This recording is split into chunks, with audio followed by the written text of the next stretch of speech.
जय हिंद बच्चों, welcome to our YouTube channel Shiksha स्लेडू। और आज हम आपके लिए आ गए हैं एक और मज़ेदार लेक्चर जिसका नाम है रेसिस्टेंस एंड रेसिस्टिविटी। इससे पहले हमने रेसिस्टेंस का आपसे बात किया था ओम्स लॉ के लेक्चर में। अगर आपने ओम्स लॉ का लेक्चर नहीं देखा है तो पहले ओम्स लॉ का लेक्चर देख ले, और ताकि ये आपको और अच्छे से समझ में आ जाए। देखिए, हमने ओम्स लॉ पढ़ चुके हैं। क्या पढ़े ओम्स लॉ में? तो हमने ये पढ़ा कि V इक्वल टू क्या, IR, और यहाँ पे I क्या था, करेंट, I क्या था, करेंट, V क्या था, पोटेंशियल डिफरेंस, और R क्या था, रेसिस्टेंस। तो यहाँ से अगर हम R इक्वल टू लिखना चाहे तो क्या लिखेंगे? R इक्वल टू हम लिखेंगे V अपन I, और अगर I बराबर लिखना चाहे तो क्या लिखेंगे? अगर हम यहाँ से R लिखे, I बराबर लिखे तो क्या लिखेंगे? V अपन R। ये हमने ओम्स लॉ से पढ़ा था। किस लॉ से पढ़ा था? ओम्स लॉ में हमने ये पढ़ रखा था। अच्छा, आर का हमने यूनिट भी निकाला था। क्या निकाला था? रेसिस्टेंस का यूनिट क्या निकाला था? ओम। क्या लिखा था? ओम। ओके, ये ऑलरेडी हम डिस्कस कर चुके हैं। 1 ओम क्या होता है ये भी हम डिस्कस कर चुके हैं। खैर, अगर आपको ये चीज़ समझ में आया हो तो हम आज आगे बात करेंगे। देखिए, सबसे पहले एक बार और समझ लीजिए कि अगर हम रेसिस्टेंस का बात कर रहे हैं, किसका बात कर रहे हैं? रेसिस्टेंस का। ओके, किसका बात कर रहे हैं? रेसिस्टेंस का। तो रेसिस्टेंस बोलने का मतलब ये है कि आपके पाथ में रुकावट। क्या? आपके पाथ में क्या? रुकावट। तो भाई करंट का पाथ क्या है? तो कोई ना कोई कंडक्टर होगा उसका पाथ। तो कंडक्टर के अंदर जो रुकावट आएगा, किसमें? करंट के फ्लो में, उसी का नाम क्या है? रेसिस्टेंस है। यानी कि अगर एक आपके पास कंडक्टर है, क्या है? कंडक्टर, और करंट कुछ ऐसा फ्लो हो रहा है। क्या हो रहा है? करंट कुछ ऐसा इसमें फ्लो हो रहा है, तो रेसिस्टेंस जो है इसको रोकेगा। यानी कि रेसिस्टेंस जो है वो करंट के फ्लो का अपोज करता है, यानी कि अपोजिशन की तरह काम करता है ना। लेकिन वोल्टेज जो है करंट को धक्का देने का काम करता है, यानी कि तीनों मिल के काम कर रहा है एक बार में। देखिए, वोल्टेज क्या बोल रहा है? भागो, है ना। पीछे से लात मार रहा है कौन? वोल्टेज। किसको? करंट को। और रेसिस्टेंस कह रहा है कि हम तुमको बहने नहीं देंगे। समझ में आया? तो तीनों मिल के काम करता है। यानी कि रेसिस्टेंस जो है वो कंडक्टर का ऐसा प्रॉपर्टी है जो करंट के फ्लो को रोकना चाहता है, उसका अपोज करना चाहता है। यानी कि हमने लिखवाया भी था कि resistance is the property of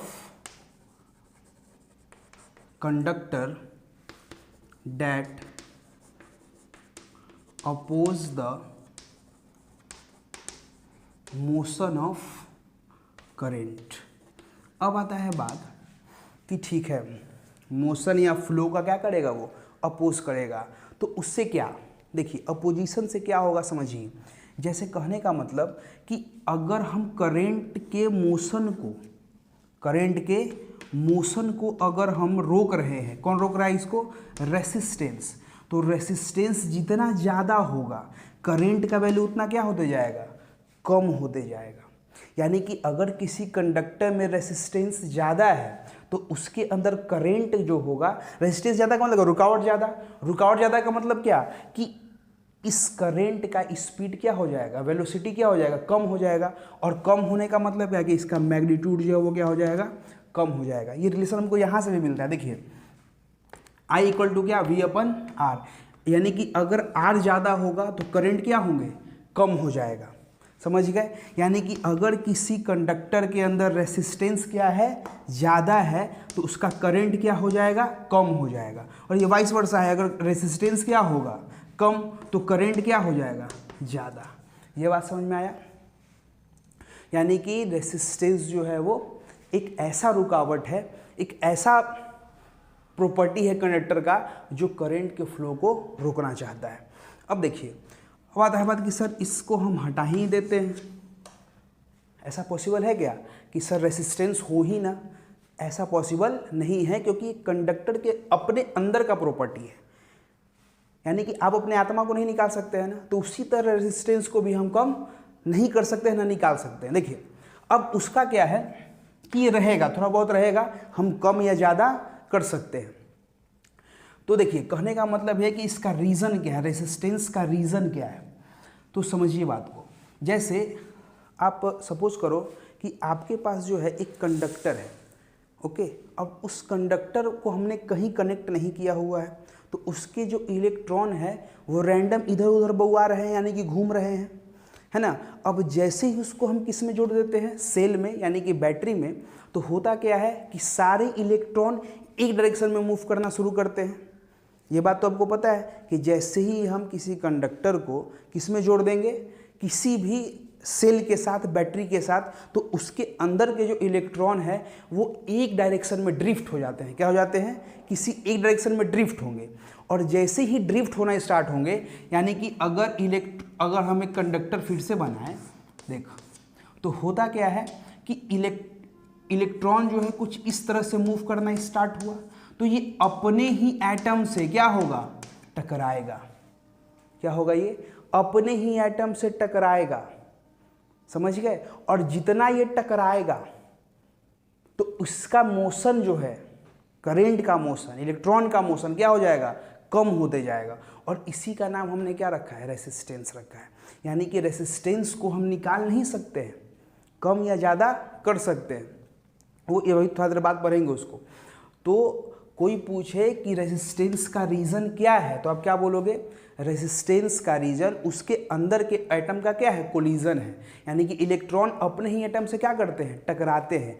एक एटम से निकलता है, दूसरे एटम में क्या होता है, जाके टकराता है। तो कहने का मतलब क्या कि रेजिस्टेंस का रीज़न क्या है, collision between the particles. Okay, इसका रीज़न क्या है, collision between the particles. Okay, खुद के एटम भी बोल सकते हो आप, खुद के एटम्स के बीच का क्या है, ये कोलिजन है, ताकि वही रेजिस्टेंस को उत्पन्न करता है। अब आता है बात, देखो कि हमने पढ़ा था कि अगर हम बात करें R इक्वल टू क्या, V/I, तो रेजिस्टेंस जो है ना वो वोल्टेज पे डिपेंड करता है और ना ही करंट पे। ओके, यानी कि अगर इसको हम चेंज करें तो रेजिस्टेंस का कुछ होता नहीं है, समझे बात को। यानी कि रेजिस्टेंस को इंक्रीज या डिक्रीज करने के लिए वोल्टेज और करंट से उसको कोई मतलब है नहीं। तो कौन कौन सा फैक्टर है इस पर रेजिस्टेंस डिपेंड करता है। इतना बात आपको समझ में आ गया हो तो आप इसको लिख सकते हैं, इसको हम इरेज कर रहे हैं।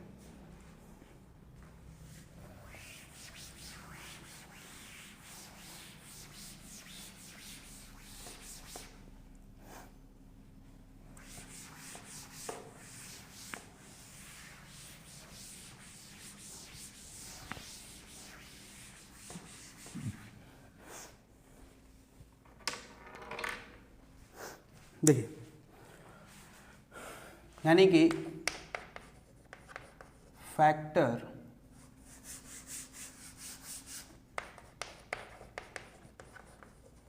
factors on which resistance depend, किस किस फैक्टर पे रेसिस्टेंस जो है वो डिपेंड करेगा। देखिए पहला फैक्टर, रेसिस्टेंस जो है, रेसिस्टेंस वो डायरेक्टली प्रोपोर्शनल टू क्या होता है, लेंथ। किसके, लेंथ, किसका length, length of the conductor, है ना, कंडक्टर के लेंथ पे ये डिपेंड करता है। देखिए कहने का मतलब ये हुआ कि अगर हमारे पास एक कंडक्टर है ना, जिसका लेंथ क्या है, जिसका लेंथ हम बोल रहे हैं L, ओके, और एक और कंडक्टर है ना, इसका भी लेंथ क्या है, L, ठीक है। अब देखो, अगर इसका भी अपना कुछ रेसिस्टेंस होगा, इसका भी अपना कुछ रेसिस्टेंस होगा, दोनों क्या है, कंडक्टर है, लेंथ क्या है इसका L, इसका लेंथ क्या है L also. Area of cross section, area of cross section A है। एरिया ऑफ क्रॉस सेक्शन मतलब क्या, थिकनेस, कितना मोटाई है इसका, A है।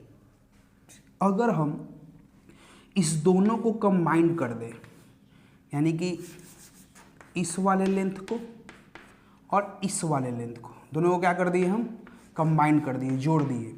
तो अब जो है हमारा लेंथ क्या हो गया, 2L। क्या हो गया, 2L। तो रेसिस्टेंस भी क्या हो गया आपका, इधर R और इधर R, तो मिलके क्या हो गया, 2R। यानी कहने का मतलब ये हुआ कि अगर हम लेंथ को इंक्रीज करेंगे, कंडक्टर के लेंथ को क्या करेंगे, इंक्रीज करेंगे, तो आपका रेसिस्टेंस भी क्या करेगा, इंक्रीज करेगा। Okay, if we length increase 3 times, resistance also increase 3 times, है ना। ये हम अगर कंबाइन करते जाएंगे तो, समझ रहे हो बात को। एरिया को अभी हम कांस्टेंट रखे हैं, एरिया आपका यहाँ भी क्या है, ए और ए, समझ गया बात को। एरिया ऑफ थिकनेस यानी कि क्या, इसका area of cross section, thickness को, ठीक है। सेकेंड फैक्टर है ना, पहला फैक्टर क्या, length increase, resistance also increase. दूसरा फैक्टर है are proportional to, inversely proportional to 1/a। A क्या है आपका, area of cross section, area of cross section, समझ गए। इसको थिकनेस भी बोलते हैं, क्या बोलते हैं हम, थिकनेस। ओके, कितना इसका मोटाई है, इसको समझिए। एरिया को जब हम इंक्रीज करेंगे, एरिया को क्या करेंगे, इंक्रीज, तो रेसिस्टेंस क्या होगा, डिक्रीज। इसका मतलब ये हुआ, इसका मतलब क्या हुआ कि अगर हम एरिया को क्या करेंगे, इंक्रीज, तो रेसिस्टेंस क्या होगा, डिक्रीज।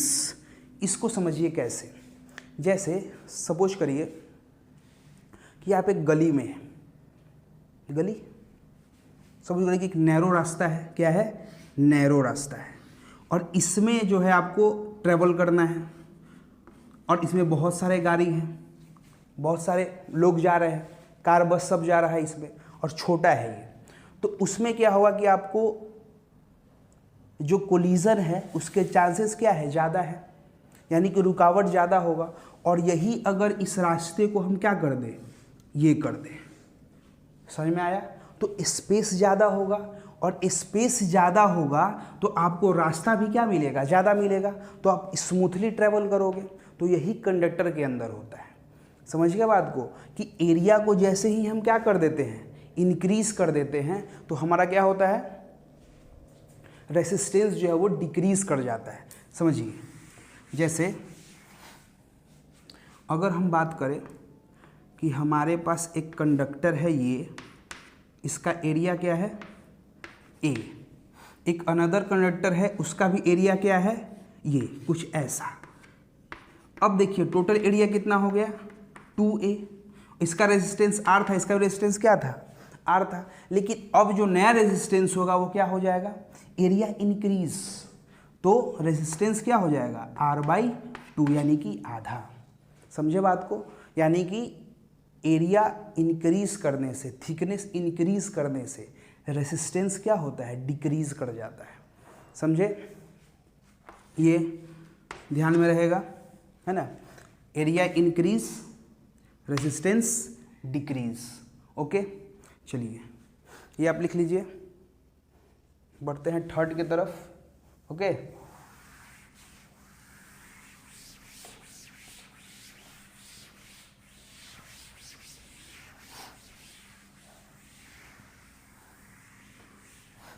देखिए थर्ड है आपका टेम्परेचर, है ना।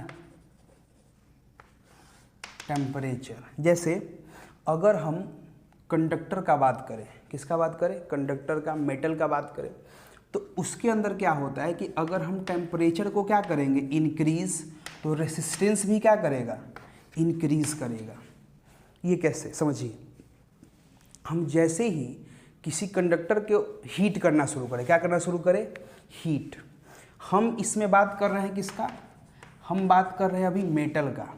किसका बात कर रहे हैं, मेटल का बात कर रहे हैं, या आप एलॉय समझ लो इसको। ये दोनों क्या होते हैं, कंडक्टर हैं, ठीक है। अब देखो, अब जैसे ही टेम्परेचर क्या करते हैं, इंक्रीज करते हैं, तो रेसिस्टेंस क्या होता है, इंक्रीज होता है। ये अलग अलग मटेरियल में अलग अलग है। अगर सेमीकंडक्टर का हम बात करें तो उसमें बात अलग हो जाता है, समझे बात को। सेमीकंडक्टर का अलग हो जाता है बात। अभी हम केवल किस में समझ रहे हैं, मेटल में समझ रहे हैं। तो मेटल के अंदर टेम्परेचर को हम क्या करेंगे, इंक्रीज करेंगे, तो रेसिस्टेंस भी क्या होगा, इंक्रीज करेगा। देखिए समझिए इसको, जैसे ही हम एक कंडक्टर को हीट करना शुरू करें, टेम्परेचर उसका क्या कर जाए, इंक्रीज करना शुरू हो जाए, तो उसके अंदर के जो इलेक्ट्रॉन है वो फास्टली मूव करना शुरू करेंगे, काइनेटिक फॉर्म उसका इंक्रीज कर जाएगा। और वो जब इंक्रीज करेगा तो अपने ही एटम से टकराने के जो चांसेस है वो क्या हो जाते हैं, इंक्रीज कर जाते हैं। यानी कि वो ज़्यादा टकराएगा, ज़्यादा तेज चलेगा तो क्या होगा, ज़्यादा टकराएगा। और ज़्यादा टकराएगा मतलब क्या, कि ज़्यादा रेसिस्टेंस। ओके, तो टेम्परेचर इंक्रीज करने से कंडक्टर के अंदर क्या होता है, रेसिस्टेंस इंक्रीज करता है। क्लियर हो बात। चलो 4 नंबर क्या है आपका, नेचर ऑफ कंडक्टर, है ना। कंडक्टर के नेचर पे भी डिपेंड करता है। यानी कि अगर हम बात करें, दो कंडक्टर को हम कंपेयर करते हैं, एक हमारे पास कॉपर है और एक हमारे पास क्या है, आयरन है ना। ये समझ गए बात को, कॉपर और आयरन। तो आपको भी पता है कि ये जो है आपका अच्छा कंडक्टर है, ये भी कंडक्टर है, लेकिन इससे अच्छा ये है। इसका रीज़न ये है कि सारे एलिमेंट्स के अंदर, यानी कंडक्टर के अंदर, मेटल के अंदर अलग अलग क्या होते हैं, इलेक्ट्रॉन कंसंट्रेशन होते हैं। यानी कि इसके अंदर इलेक्ट्रॉन का कंसंट्रेशन ज़्यादा है, इसके अंदर क्या है, कम है। तो ये क्या है, अच्छा कंडक्टर है। इसका मतलब क्या कि इसके अंदर रेसिस्टेंस क्या होंगे, कम होंगे। उससे भी अच्छा अगर हम बात करें तो आपका सिल्वर, कौन, सिल्वर। तो सिल्वर जो होगा आपका वो सबसे बेस्ट आता है। ये क्या कहलाता है, ये बेस्ट कंडक्टर, कौन, सिल्वर। क्यों, क्योंकि इसके अंदर जो है वो रेसिस्टेंस क्या होते हैं, कम होते हैं। ओके, अब रेसिस्टेंस कम होने का मतलब क्या, कि ये अच्छा कनेक्टिविटी देगा, यानी कि ये अच्छा कंडक्टर होगा, यानी कि करंट इसमें बहुत अच्छे से पास करेंगे। बात समझ में आया। तो कहने का मतलब कि रेसिस्टेंस जो है वो नेचर ऑफ कंडक्टर पे भी डिपेंड करता है। समझ गए, यहाँ से बात क्लियर हो गया।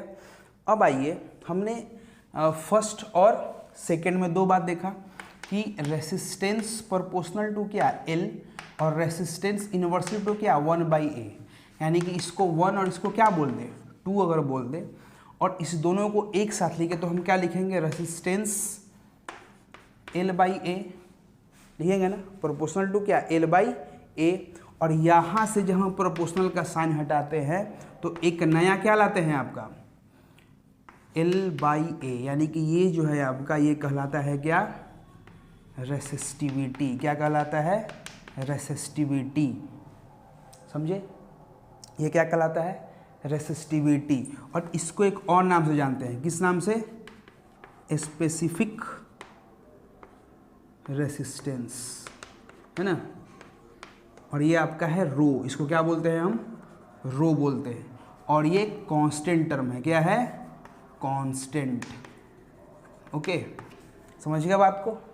यानी कि अब यहाँ से ये जो है ना आपका, ये रेसिस्टेंस का अपना फॉर्मूला है एकदम प्योर, कि R equal to rho L/A।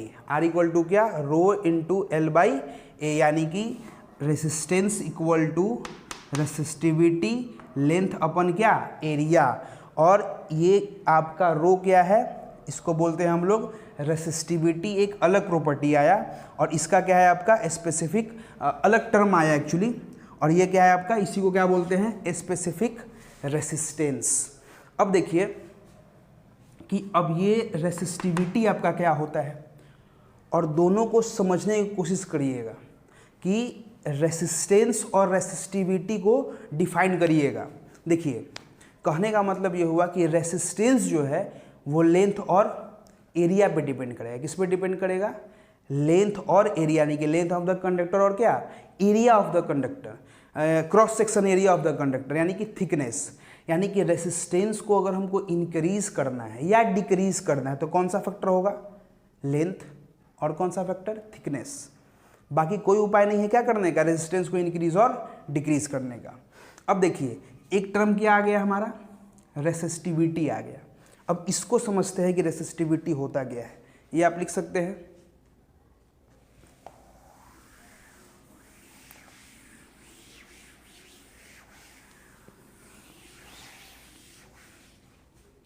देखिए, जैसे हमारे पास एक कंडक्टर है, एनी लेंथ, इसका कुछ भी लेंथ है, लेंथ L है, एरिया क्रॉस सेक्शन क्या है A, समझ गया?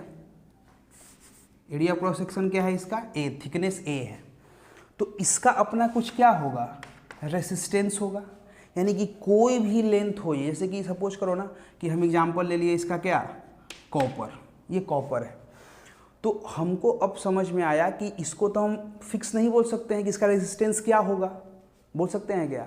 हम इसका रेजिस्टेंस कभी नहीं बोल पाएंगे कि कॉपर का रेजिस्टेंस ये, क्योंकि ये जो रेजिस्टेंस है कॉपर का वो लेंथ और क्या, एरिया ऑफ क्रॉस सेक्शन पे डिपेंड करेगा। तो हमने एक टर्म बनाया, कौन सा, रेसिस्टिविटी। और हमने क्या किया कि यहाँ से एक ऐसा डायमेंशन का काटा जिसका एरिया ऑफ क्रॉस सेक्शन क्या हो, 1 मीटर स्क्वायर, और इसका जो लेंथ हो वो क्या हो, 1 मीटर हो। यानी कि ये पूरा लेंथ रेसिस्टेंस, लेकिन हमने इसमें से क्या किया, एक ऐसा सेक्शन को कट किया, ऐसा सेक्शन को कि जिसका एरिया ऑफ क्रॉस सेक्शन क्या हो, 1 मीटर स्क्वायर, और इसका जो लेंथ हो वो क्या हो, 1 मीटर हो, और इसका जो रेसिस्टेंस होगा, इसका जो रेसिस्टेंस होगा उसी को हम क्या बोलेंगे, रेसिस्टिविटी। बात समझ में आया? अब हमने फिक्स कर दिया ना, समझे? अब कोई भी लेंथ, कोई भी कॉपर होगा, जैसे कॉपर हम बात किए कॉपर का, तो उसका हम क्या फिक्स कर दिए, रेसिस्टिविटी, न कि क्या, रेसिस्टेंस। तो हम ये बोल सकते हैं एक ही टर्म है, दोनों एक ही टर्म है, अलग अलग टर्म नहीं है। बस हमने क्या किया कि इसको स्पेसिफाई कर दिया। कैसे किया कि हमने इसको बोल दिया कि area of cross section 1 metre square काटो, और क्या काटो, लेंथ 1 मीटर, उसका जो रेसिस्टेंस होगा उसी को क्या कहेंगे हम, रेसिस्टिविटी। यानी कहने का मतलब कि रेसिस्टिविटी इज द रेसिस्टेंस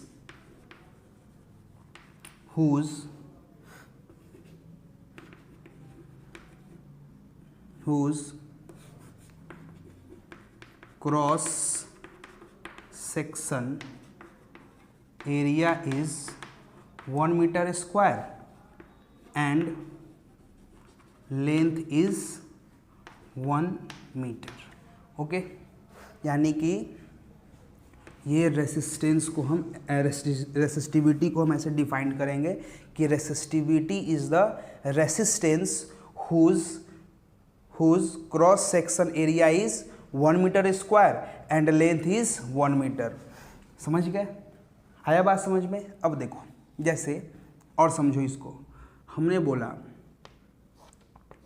कि हमारे पास ये L और ये क्या, A, ये कॉपर है, ठीक, और हमारे पास ये क्या है, 2L, और क्या, ये ऐसा कुछ हमारे पास क्या है, ये भी कॉपर ही है, ये भी क्या है आपका, कॉपर ही। अब बताइए कि दोनों में क्या अलग अलग है। देखिए, इसका रेसिस्टेंस अलग होगा और इसका रेसिस्टेंस अलग होगा। क्यों अलग होगा? क्योंकि इसका लेंथ L है, इसका लेंथ क्या है, 2L है। यानी कि लेंथ को इंक्रीज के रेजिस्टेंस भी क्या कर जाएगा, इंक्रीज करेगा। ये बात समझ में आ रहा है? लेकिन दोनों में क्या सेम है, तो दोनों एक ही मटेरियल है, दोनों क्या है, एक ही मटेरियल है, तो दोनों का क्या सेम होगा, रेसिस्टिविटी। क्या सेम होगा, रेसिस्टिविटी इसका सेम होगा। यानी कि इसका जो रो होगा वो क्या होगा, सेम होगा, फिक्स होगा। यानी कि सेम मटेरियल, क्या, सेम मटेरियल, सेम रेसिस्टिविटी। यानी कि रेसिस्टिविटी चेंज कब होगा, मटेरियल के चेंज होने पर। यानी कहने का मतलब कि अगर हम इसी लेंथ का, समझ गए, इसी लेंथ का, किस लेंथ का भाई, 2L लेंथ का क्या ले ले, एक एल्युमिनियम ले ले, क्या ले ले, एल्युमिनियम। तो अब इसका क्या चेंज हुआ, रेसिस्टेंस भी चेंज हो गया और रेसिस्टिविटी भी चेंज हो गया। यानी कि मटेरियल के चेंज होने से रेसिस्टिविटी क्या होगा, चेंज होगा। अगर मटेरियल सेम है, कोई भी लेंथ है उसका, तो उसका हमने क्या फिक्स कर दिया, रेसिस्टिविटी फिक्स कर दिया। यानी कि कॉपर का रेसिस्टिविटी फिक्स, समझ गया बात को? आया बात समझ में? कॉपर का, एल्युमिनियम का, सिल्वर का, सबका क्या होगा? रेसिस्टिविटी फिक्स हो गया। क्लियर हो? अब आता है बात कि हमने बार बार बोला कि रेसिस्टिविटी जो है, अब रेसिस्टिविटी का हम यूनिट क्या लिखेंगे? देखिए आप लिख सकते हैं यहाँ से, ओके, इरेज करें इधर से, चलिए इधर से ही इरेज करते हैं, ओके।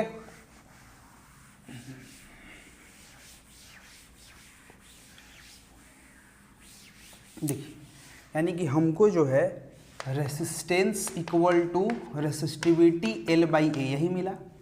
अब यहाँ से अगर हम रेसिस्टिविटी लिखना चाहें, देखिए रेसिस्टिविटी अगर हम लिखेंगे तो यहाँ से हम rho into L equal to क्या, R इंटू ए लिखेंगे। यहाँ से रो इक्वल टू क्या हो जाएगा, RA बाई क्या, L, यानी कि resistance area of cross section अपन क्या, L। अब सबका यूनिट रख दो। देखो इसका क्या, ओम, इसका क्या, मीटर स्क्वायर, एरिया का क्या होता है, मीटर स्क्वायर, और लेंथ का क्या, मीटर, यानी कि ए यहाँ से गया तो क्या बचा, ओम मीटर। क्या बचा, ओम मीटर। यानी कि रेसिस्टिविटी का, इसका रेसिस्टिविटी का जो यूनिट होगा वो हम क्या लिखेंगे, ओम मीटर। क्या लिखेंगे, ओम मीटर। क्लियर? क्या लिखेंगे, ओम मीटर। याद रहेगा? चलिए यूनिट क्या हो गया, ओम मीटर। अब देखिए, अब जो है रेसिस्टिविटी जो है किस किस फैक्टर पे डिपेंड करता है ना? कौन, रेसिस्टिविटी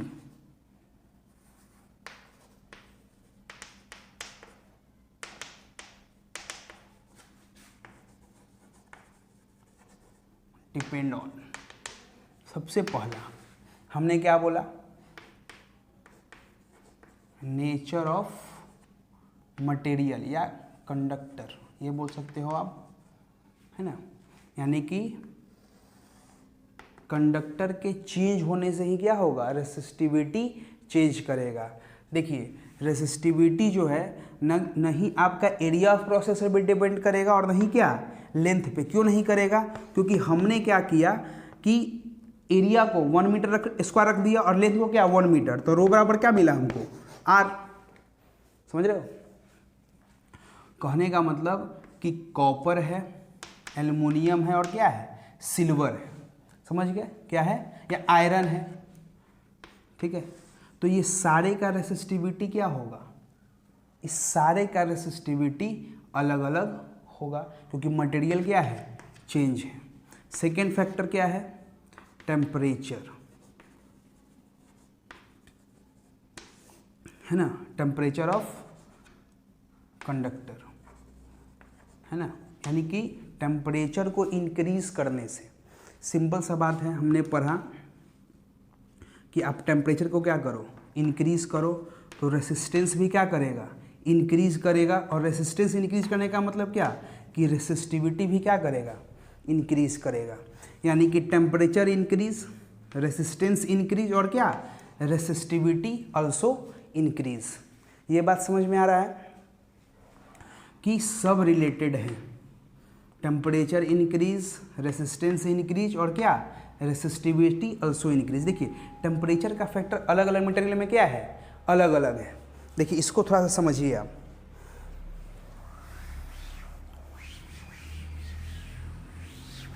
देखिए जैसे अगर हम बात कर रहे हैं कंडक्टर का, किसका बात कर रहे हैं, कंडक्टर का, तो कंडक्टर के अंदर क्या होता है कि अगर हम टेम्परेचर को इंक्रीज करेंगे तो इसके जो रेसिस्टेंस है वो इंक्रीज करेगा, और रेसिस्टेंस इंक्रीज करने का मतलब क्या, कि रेसिस्टिविटी भी इसका क्या करेगा, इंक्रीज करेगा। ये किसके अंदर होगा, कंडक्टर के अंदर, मेटल के अंदर। अगर हम इसी का उल्टा उठा ले, आप एक सेमी कंडक्टर, क्या उठा लो, सेमी कंडक्टर, क्या उठा लो, सेमी कंडक्टर उठा लो। अब देखो सेमी कंडक्टर होता क्या है, इसके जो प्रॉपर्टी होते हैं ना, वो आपका कंडक्टर और क्या इंसुलेटर के दोनों की प्रॉपर्टी ये शो करता है। है ना। यानी कि अगर टेम्परेचर नॉर्मल है, यानी कि at room temperature semiconductor behave like insulator, और जैसे इसके टेम्परेचर क्या करते हैं हम इंक्रीज करते हैं तो it's behave like a conductor. समझ गया बात को। इसमें होता उल्टा है, इसका टेम्परेचर हम इंक्रीज करते हैं, इसका टेम्परेचर क्या करते हैं हम इंक्रीज करते हैं, तो इसका रेसिस्टेंस वो क्या करता है डिक्रीज करता है।